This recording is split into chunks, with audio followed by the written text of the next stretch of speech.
La ética empresarial puede definirse como la aplicación de diversos valores y principios que son aplicables para poder resolver problemas morales, así como éticos dentro de una empresa.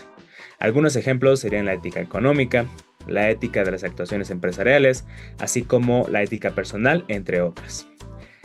Para comenzar, vamos a tomar en cuenta un caso de derecho sobre despido injustificado de un empleado en una empresa. Este acontecimiento, el despido injustificado, sucede cuando un empleador, también conocido como patrón, despide a uno o varios de sus trabajadores de manera contraria a la ley. Esto puede pasar debido a muchas cuestiones, tanto existen problemas económicos con la empresa, así como es una decisión unilateral del patrón por motivos adversos a los justificados en el artículo 47 de la Ley Federal del Trabajo. Un caso para poder tener más amplitud en base al despido injustificado sería el que pasó el año pasado, cuando Audi, cuya planta se encuentra en Puebla, despidió a al menos 40 trabajadores de manera injustificada, puesto que ellos habían creado y se habían unido al denominado Sindicato Auténtico de Trabajadores de la empresa Audi. Cabe recalcar que tal acción no está descrita como una razón de rescisión laboral del ya mencionado artículo 47 y de hecho termina siendo violatorio del derecho de asociación prevista en el artículo 9 de la Constitución mexicana. Ahora, este tipo de acciones perjudican de manera significativa a una empresa, puesto que estos despidos injustificados influyen en la opinión de los clientes, así como accionistas y stakeholders, tanto internos como externos. Finalmente, el problema ético con esta problemática para un abogado es que realmente la mayor parte de estos despidos son llevados primero a conciliación y en caso de que se expida un acta de no conciliación, entonces se llevará a cabo un juicio. Y en estas dos etapas, el abogado de la empresa es quien o tiene que conseguir el mejor trato posible para el patrón o ganar al ex empleado en un juicio, a pesar de que seguramente sabe que el despido fue injustificado. Bueno, dentro de este caso también se llega a afectar directamente la reputación de las empresas en términos de responsabilidad social empresarial, ya que no solo afectan a los empleados, sino también se meten dentro del ojo público y con clientes al manchar su imagen. Y dentro del ambiente laboral de la empresa, porque si nos ponemos a pensar dentro de este ambiente, se llega a generar inseguridad y desconfianza con los demás empleados, trayendo también afectación dentro de la productividad. Algunas estrategias preventivas que consideramos para poder evitar este tipo de situaciones y que las empresas pueden implementar es tener políticas claras tanto en la contratación como en el despido, tener reglas bien definidas sobre los motivos de despido justificado con políticas transparentes y éticas, así como tener evaluaciones de desempeño. Con esto poder tener una evaluación de trabajo con criterios medibles y poder ayudar a tener una retroalimentación y que los empleados puedan tener una oportunidad de mejora. Una capacitación de empleados donde los líderes de cada área puedan tener un buen manejo de personal, resolución de conflictos y ética laboral. Y como fue en este caso, una reducción de costos alternativos a despidos, ya que si alguna empresa llega a tener algunas dificultades económicas, se pueden tener otras alternativas en lugar de hacer despidos. Y bueno, fuera de las empresas, también la reputación, pues su posicionamiento en el mercado se llega a ver afectado con la comunidad y medios, y en un futuro es más complicado poder tener más ventas, atraer o retener talento. Muy bien, un segundo caso de ética que afecta a la sociedad en México es la corrupción en el sistema judicial mexicano. México ocupa el lugar número 126 de 180 países según el índice de percepción de la corrupción del año 2023. Como abogados, mi compañero Ángel Mayoral y su servidor Gustavo Nolasco vemos un problema grave en el sistema judicial, que es la corrupción desde los funcionarios públicos hasta las partes en el juicio, pasando por los actores litigantes. Enseguida mi compañero Ángel Mayoral abordará puntos más profundos.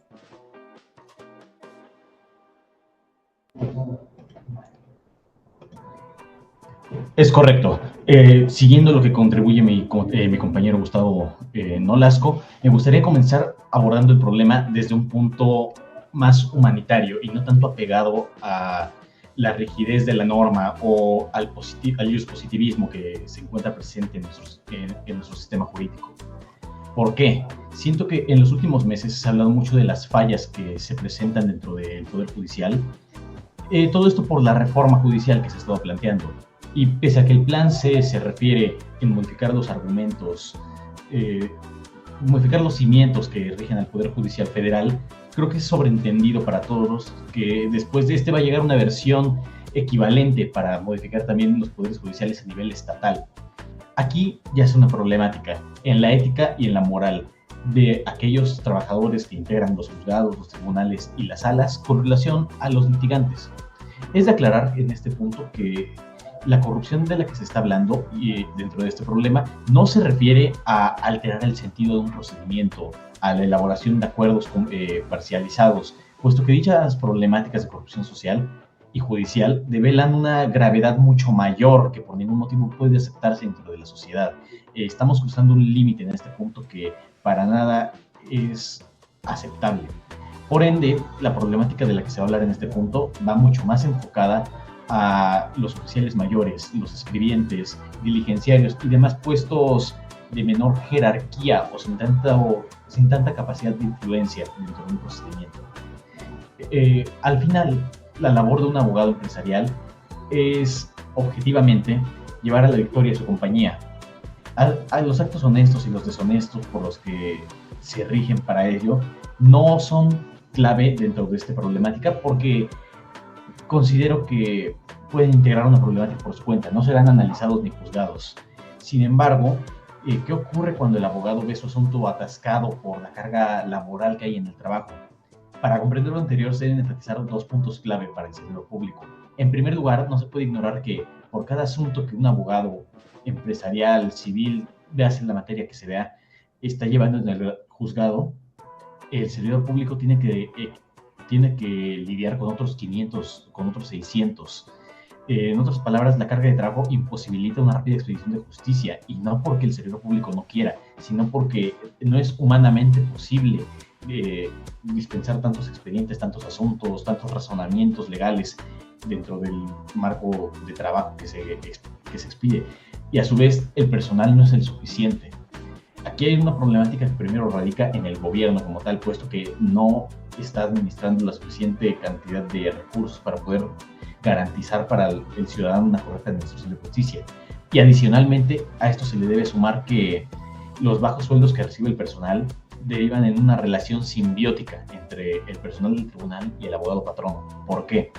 Si el abogado empresarial quiere que el asunto de su compañía salga rápido, es decir, antes que los otros 599, y el servidor público requiere un ingreso mayor al que el Estado le está proporcionando, entonces el impulso procesal no debería entenderse como un punto medio donde ambas partes salen beneficiadas. Es decir, el abogado corporativo ve resuelto su asunto más rápido, pues, por decirlo de una manera, este es adelantado dentro de la prueba del trabajo y sale antes que los otros 600 pendientes. Y por su lado el servidor público está solventando gastos que el Estado no lo está apoyando a. Aquí es de aclarar, para terminar mi punto, que en ningún momento se está hablando de que por medio de la corrupción se esté condicionando la administración de justicia, ya que sea el asunto el número 1 en salir o el número 1500, eventualmente va a salir. Sin embargo, lo único que se está hablando aquí es que se está facilitando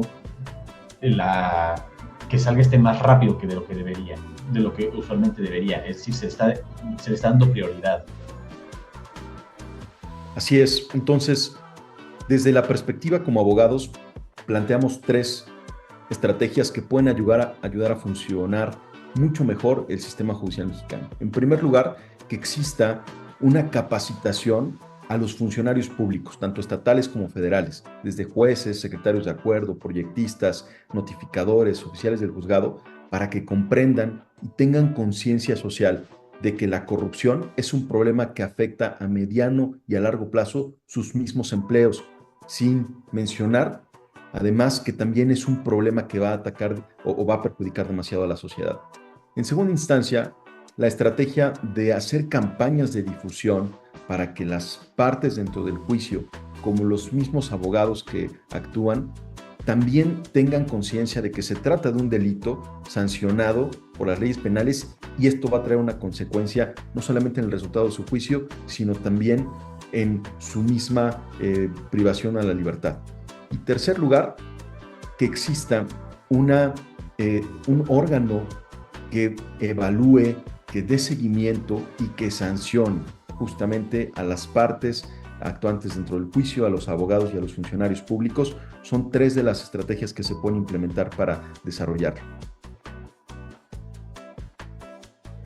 Efectivamente, y bueno, como estos casos expuestos, pues en todos existe una falta de ética y transparencia que genera desconfianza y afecta la productividad y puede causar un daño irreparable a la reputación tanto de una empresa como una institución.